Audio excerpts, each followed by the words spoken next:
Bonjour à tous, c'est Philippe d'amourduclient.com.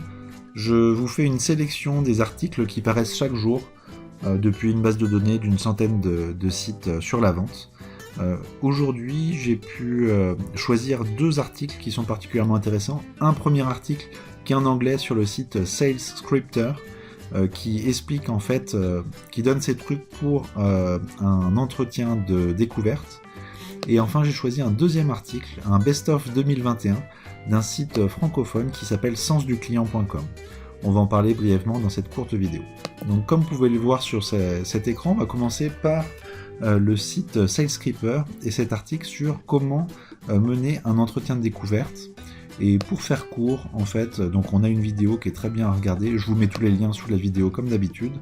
Ce qui est intéressant, c'est de noter les 8 types de questions. Je pense que c'est intéressant pour chacun d'entre nous de marquer ça sur un coin de page. Tout d'abord, les 8 types de questions qu'il faut avoir en tête lors d'un entretien de découverte. Les questions sur les challenges.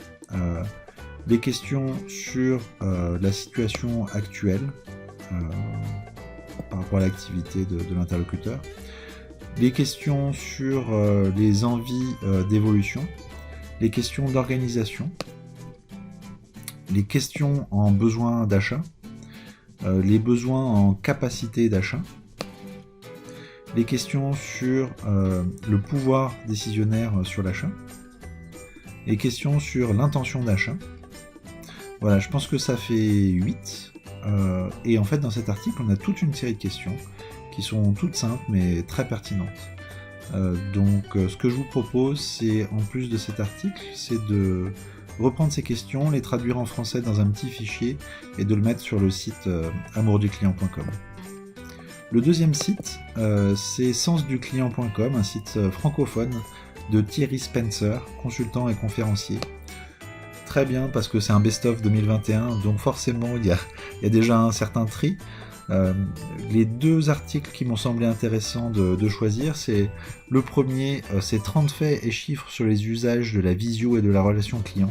On est 100% sur ce qui est en train de se passer depuis 2020, le passage à une vente hybride entre le présentiel et la télévente. Et enfin, 25 chiffres essentiels sur les avis clients. Voilà, l'auteur du blog se présente comme un expert sur les avis clients, donc c'est de plus en plus important pour la majorité des business. Comment gérer les avis des clients, les anticiper, les préparer, avoir une action, une stratégie par rapport à ça. Et c'est vraiment intéressant de commencer par cet article-là. Ce que je vous propose, comme on a un petit peu de temps, c'est aller sur cet article Visio et relations clients, les 30 faits et chiffres sur les usages. Par exemple, ce qu'on peut faire, c'est dire, pour les Français par exemple, la visioconférence au travail est utilisée par plus de 89% des Français. 51% s'en servent occasionnellement quand même, et 38% très souvent, en novembre 2020. D'autres chiffres intéressants, 60% des Français choisissent la marque qui propose la vidéo comme canal de contact supplémentaire. Et enfin, la vidéo améliore l'image de l'entreprise et apparaît comme innovante, 47%, disponible, 45%, et proche de ses clients, 37%. Donc c'est quand même des chiffres assez forts et qu'il faut garder en tête. Voilà, donc je vous mets les liens de ces deux sites, SalesScripter et le sensduclient.com, en description de la vidéo. Et demain, je vous proposerai de découvrir d'autres articles parus dans la journée sur la thématique de la vente. A bientôt, très bonne journée, bon courage.